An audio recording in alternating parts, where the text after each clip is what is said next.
করার জন্য ওত পেতে বসে থাকে মধুপুর থানার পুলিশ, কিন্তু কোনো রকমেই তার টিকির নাগাল পাওয়া যাচ্ছিল না।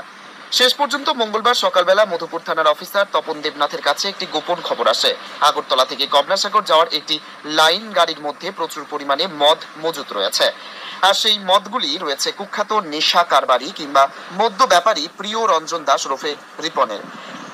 তার বাবার নাম চিনুরঞ্জন দাস, রাজার টিলা এলাকায়। অবশেষে মধুপুর থানার অফিসার তপন দেবনাথ পুলিশ নিয়ে সেই গাড়িটিতে তল্লাশি চালায় এবং দীর্ঘদিন ধরে পালিয়ে থাকা মদ্য ব্যাপারী কিংবা নেশা কারবারির মাস্টারমাইন্ড প্রিয়রঞ্জন দাসকে 25,000 টাকার মদ সহ গ্রেপ্তার করতে সক্ষম হয়। জানা যায় 3টি কার্টুনের মধ্যে 64টির অধিক বিভিন্ন ব্র্যান্ডের বিদেশি মদ রয়েছে। পরবর্তী সময়ে তাকে মধুপুর থানায় নিয়ে আসে।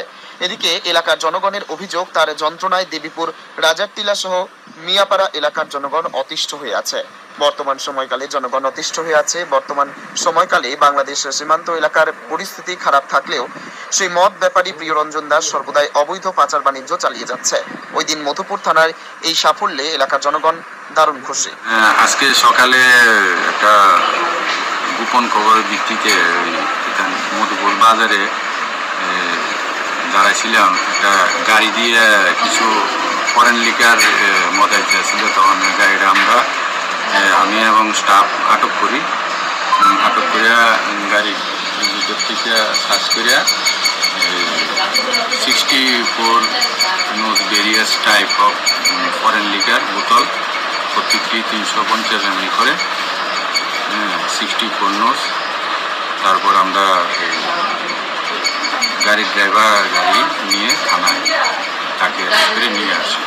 গাড়িটা কি মানে লাইন গাড়ি ছিল? গাড়িটা নেই লাইন গাড়ি। মদগুলির বাজার মূল্য 25,000 টাকা। কাকে গ্রেপ্তার করেছিলেন? প্রিয়রঞ্জন দাস, বাবার নাম চিনুরঞ্জন দাস, দেবীপুর বাজার।